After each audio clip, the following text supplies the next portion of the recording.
हर नर्मदे हर. आता आम्ही अशा ठिकाणी आलोय का महेश्वर येथे आलोय आणि त्या महेश्वरला महाराष्ट्राला भूषण वाटल अशी महाराष्ट्र कन्या अहिल्याबाई होळकर यांनी बांधलेला किल्ला तुम्हाला मी दाखवणार आहे. अतिशय सुंदर किल्ला आहे आणि ह्या किल्ल्याचं प्रवेशद्वार आहे. नर्मदे हर नर्मदे हर. पहिले राजा राजवाड्यांचे एक छत्री संस्थान होते आणि तशा प्रकारचं अहिल्यादेवी होळकर यांचं इथं पण एक संस्थान होतं आणि त्या संस्थानाचा हा राजवाडा आणि ह्या राजवाड्याचं प्रवेशद्वार आहे आणि हे आहे राजवाड्याचं प्रवेशद्वार. नर्मदे हर नर्मदे. तुम्ही दम नाही मारती.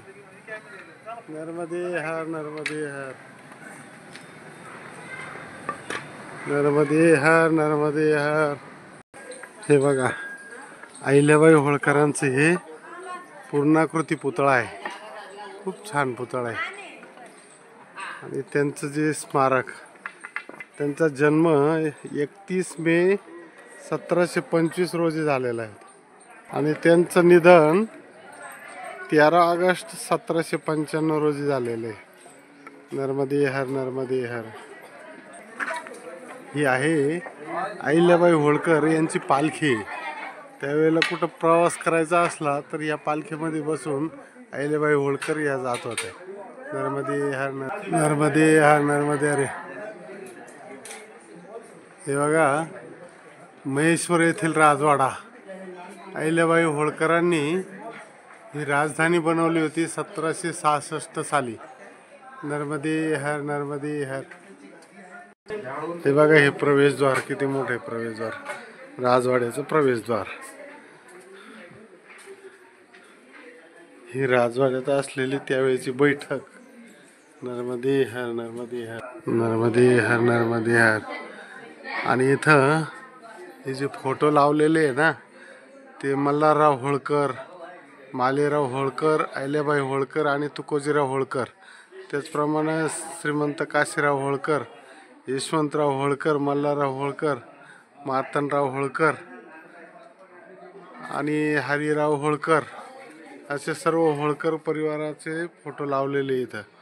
आणि इथं ही अहिल्याबाई होळकर यांचे हे स्मारक रूपातून अशा प्रकारे त्यांची ही मूर्ती आणि त्यांची बैठक रूम होती अहिल्याबाई होळकरांचे. आणि ते जे समोर दिसतं ना ते राजचिन्ह होतं. राजचिन्ह हे बघा त्यावेळेला ह्या राजधानीचं राजचिन्ह असं होतं. हे बघा नर्मदे हर नर्मदे हर. नर्मदे हर नर्मदे हर. अहिल्याबाई होळकरांच्या सैन्यामध्ये ज्या हत्यारं वापरली जात होते त्या बंदुका, तलवारी. हे बघा ह्या बंदुका आहे, शेजारी पाठीमागं तलवारी. अशा प्रकारे हे बघा इकडं पण ह्या बंदुका आहे, पाठीमागं भाला, तलवारी अशा प्रकारचे हत्यार आहे. नर्मदे हर नर्मदे हर. आणि या राजवाड्यामध्ये म्हणजे पुरातत्व खात्याने हे सर्व काही जतन करून ठेवलेलं आहे आपल्यासाठी. नर्मदे हर नर्मदे हर. आणि आता इकडचं जे आहे हा जो दरवाजा दिसतो ना हा दरवाजा कोठारगृह आहे. म्हणजे या राजधानीचं कोठार होतं इथं. मग ते धान्याचं असेल, शस्त्राचं असेल, सर्व काही इथं होतं. नर्मदे हर नर्मदे हर. नर्मदे हर नर्मदे हर. अहिल्याबाई होळकर रोज सकाळी उठल्यानंतर त्यांचा दिनक्रम काय होता तर तो इथं असा लिहून दिलेला आहे त्यांनी. हे बघा मी थोडंसं तुम्हाला थोडं स्थिर ठेवतो म्हणजे जेणेकरून तुम्हाला वाचता येईल. नर्मदे हर नर्मदे हर.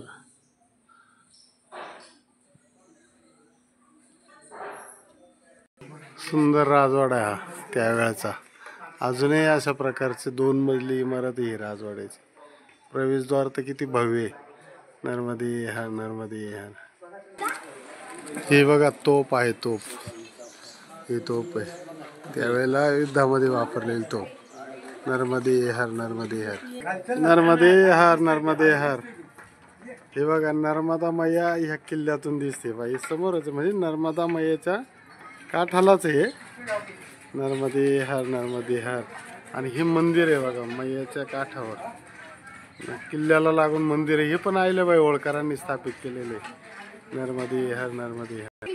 हे बघा हे अहिल्याबाई होळकरांनी नुसता किल्लाच नाही बांधला, तर हे मंदिर सुद्धा बांधलेले, घाट सुद्धा बांधलेले आहे.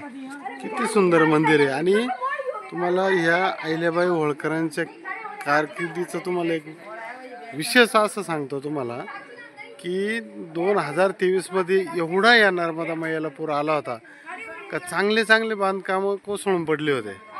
पण ह्या अहिल्यादेवी होळकरांनी बांधलेले जे मंदिर आणि घाट आहे याचा एक दगड सुद्धा हल्ला नाही, एक दगड सुद्धा या पुरामध्ये हल्ला नाही. हे पूर्ण पाण्याखाली होतं हे, पण एक दगड सुद्धा या किल्ल्याचा हल्ला नाही. एवढं फार मोठं वैशिष्ट्य आहे. नर्मदे हर, नर्मदे हर. हे बघा ही पण एक वास्तू मंदिर आहे, खूप सुंदर. हे मंदिर एवढे जुने आणि हा किल्ला अभेद्य किल्ला आहे. पुरामध्ये सुद्धा 2023च्या पुरामध्ये सुद्धा एक वीट हल्ली नाही आणि एक दगड पण हल्ला नाही. असं हे खास वैशिष्ट्य अहिल्याबाई होळकरांचं. बरं अहिल्याबाई होळकर ह्या अशा व्यक्ती आहे की त्यांची कारकीर्द ही नुसती महाराष्ट्रात नाही तर संपूर्ण भारतामध्ये, संपूर्ण भारतात त्यांनी त्यांचं कार्य केलेले. समाजकार्य, कुठं विहिरी बांधणं, कुठं धर्मशाळा बांधणं, कुठं काय. हे बघा आता हे या मंदिराचा प्रवेशद्वार किती सुंदर आहे. नर्मदे हर, नर्मदे हर. हे बघा ही मंदिराला वरून गॅलरी आहे, किती सुंदर आहे. नर्मदे हर, नर्मदे हर. आणि हे भगवान शंकराचं मंदिर आहे. नर्मदे हर, नर्मदे हर. आणि या प्रवेशद्वारातून बाहेर नर्मदे हर, नर्मदे हर. आम्ही महेश्वरमधून बाहेर निघालो होतो आणि आम्हाला महेश्वरमधील एक आश्रम आहे, त्या आश्रमामध्ये संध्याकाळच्या जेवणाची व्यवस्था होती, सकाळची काही नव्हती. आम्ही 7 लोक होतो, 7 एक मैया आणि आम्ही 6 बाबाजे, असे 7 परिक्रमावासी होतो. आणि हे जे हॉटेल दिसतंय ना, या हॉटेल मालकाने आम्हाला रस्त्यावर आडवे झाले आणि आम्हाला सांगितलं का तुम्ही बाबाजी भोजन प्रसादी पाव, हम आपको भोजन दे देते. म्हणून आम्ही इथं या हॉटेलमध्ये आता जेवण करायला आलो. एवढं आदरातिथ्य त्यांनी केलं. खरोखर मैयाची कृपा आहे, लीला आहे. मैयाला बरोबर कळतं यांना भोजन मिळालं नाही, कुठंतरी भोजनाची व्यवस्था करावा. आणि हे बघा आम्ही गाव सोडून पुढं निघालो आणि मैयाने आमची इथं भोजनाची व्यवस्था केली.